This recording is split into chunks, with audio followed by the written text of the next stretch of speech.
पंडित विनय कुमार के स्वर में सुनिए यह गीत।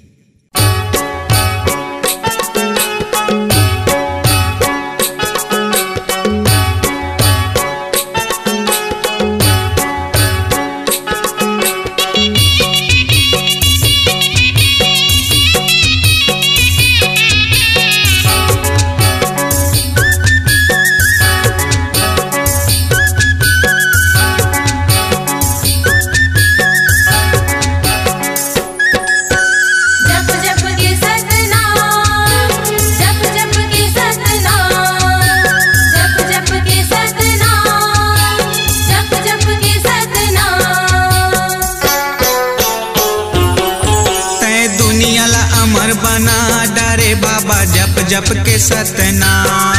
तै दुनिया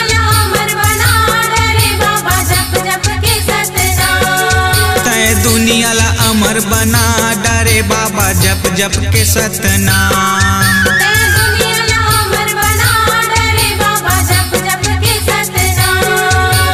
जप जप के सतनाम गुरु, जप जप के सतनाम बाबा, जप जप के सतनाम।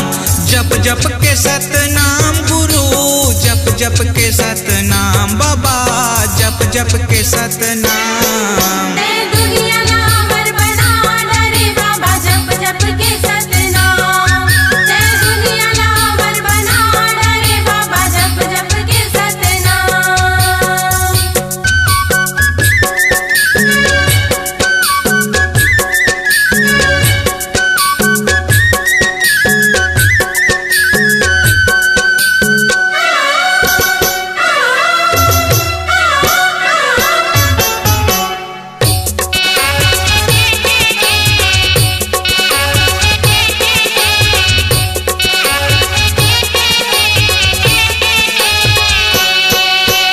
चंदा सूरज ला तही बनाए जप जप के सतनाम बाबा, जप जप के सतनाम। जप जप के सतनाम बाबा, जप जप के सतनाम गुरु, जप जप के सतनाम।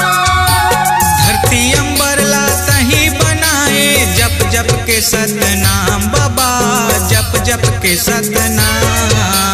जप जप के सतनाम बाबा, जप जप के सतनाम गुरु, जप जप के सतनाम। तै मर बछिया ला जिया डरे बाबा जप जप के सतनाम। तै दुनिया ला अमर बना डरे बाबा जप जप के सतनाम। तै मर बछिया ला जिया डरे बाबा जप जप के सतनाम। तै दुनिया ला अमर बना डरे बाबा जप जप के सतनाम।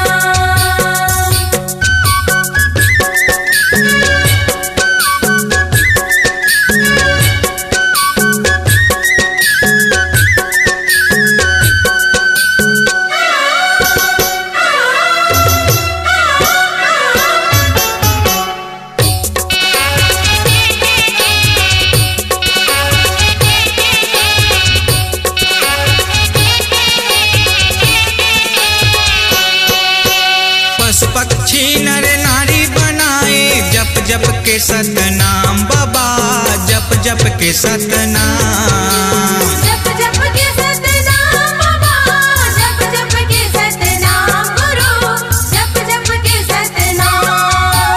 तीनों सागर के पानी बनाए जप जप के सतनाम बाबा, जप जप के सतनाम। जप जप के सतनाम बाबा, जप जप के सतनाम गुरु, जप जप के सतनाम। धरती अंबर में सत बगरा देह बाबा जप जप के सतनाम।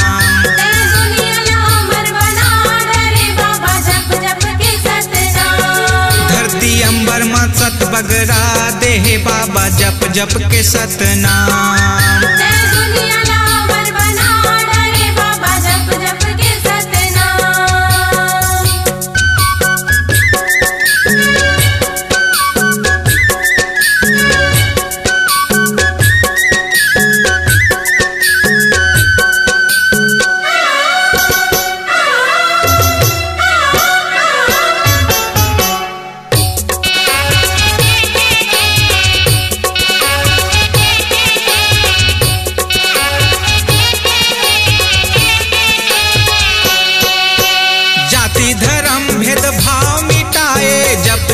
के सतनाम गुरु, जप जप के सतनाम। जप जप के सतनाम बाबा, जप जप के सतनाम गुरु, जप जप के सतनाम। हवा पानी अग्निला बनाए, जप जप के सतनाम गुरु, जप जप के सतनाम। जप जप के सतनाम बाबा, जप जप के सतनाम गुरु, जप जप के सतनाम। गिरतपुरी ला स्वर्ग बना दे हे बाबा, जप जप के सतनाम। ते दुनिया ला अमर बना डरे बाबा, जप जप के सतनाम। गिरतपुरी ला स्वर्ग बना दे हे बाबा, जप जप के सतनाम। ते दुनिया ला अमर बना डरे बाबा, जप जप के सतनाम। जप जप के सतनाम गुरु, जप जप के सतनाम बाबा, जप जप के सतनाम। जप जप के सतनाम गुरु, जप जप के सतनाम बाबा, जप जप के सतनाम। ते दुनिया ला अमर बना डरे बाबा, जप जप के सतनाम। तै दुनिया ला अमर बना डारे बाबा, जप जप के सतनाम। ते दुनिया ला अमर बना डरे बाबा, जप जप के सतनाम। ते दुनिया ला अमर बना डरे बाबा, जप जप के सतनाम। अपनी आवाज को दीजिए एक नया मुकाम। डिजिटल रिकॉर्डिंग की दुनिया का जाना पहचाना नाम स्वरांजलि, जहां गूंजती हैं ध्वनियां अपनी माटी की सौंधी सुगंध के साथ। छत्तीसगढ़ी संगीत के विविध रंग जो पहुंचाते हैं पूरे प्रदेश में डिजिटल रिकॉर्डिंग के संग। स्वरांजलि स्टूडियो, नेमीचंद गली नंबर 2, गंजपारा, रायपुर।